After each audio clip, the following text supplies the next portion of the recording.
Alors, dans la table des matières, vous voyez qu'il y a les numéros de pages qui sont là, sur la droite.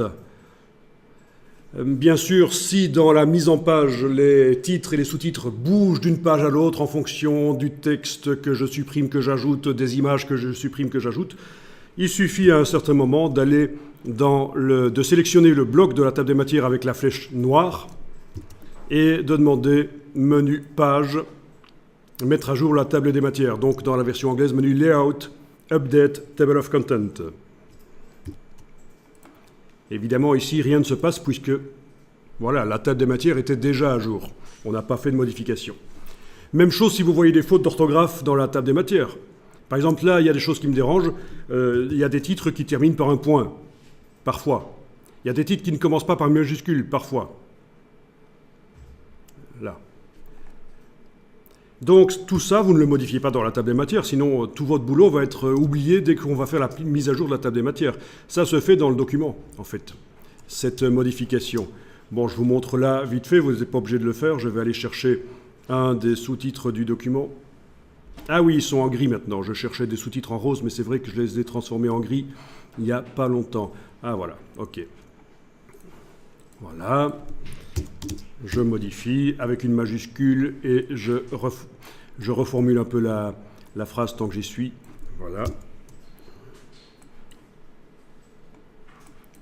Je vous rappelle que pour arriver à bouger les pages sur l'écran, pendant que vous êtes avec l'outil texte, il faut enfoncer la touche Alt. C'est le raccourci pour la main qui permet de bouger sur l'écran.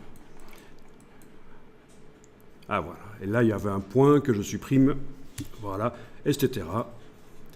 Donc, je vais revenir sur la première page, sélectionner ma table des matières, demander menu page, mettre à jour la table des matières, et voilà, ça a été corrigé. Là où j'avais enlevé les points, il n'y en a plus. Là où j'ai mis des majuscules, il y en a. Bon, c'est le principe, hein. Voilà, pensez à ça, évidemment. Aussi, ça paraît évident, là, mais quand vous passez le correcteur orthographique, lui, il va éventuellement vous proposer de corriger le contenu de la table des matières, le correcteur orthographique de InDesign. Waouh. Quand vous faites édition orthographe, spelling en anglais, il va chercher dans le document pour éviter que, et là je clique sur terminer, pour éviter peut-être que la table des matières ne soit prise en compte, ce serait peut-être intelligent de prendre l'outil texte et cliquer n'importe où dans le texte du document. Donc c'est un article en flux continu.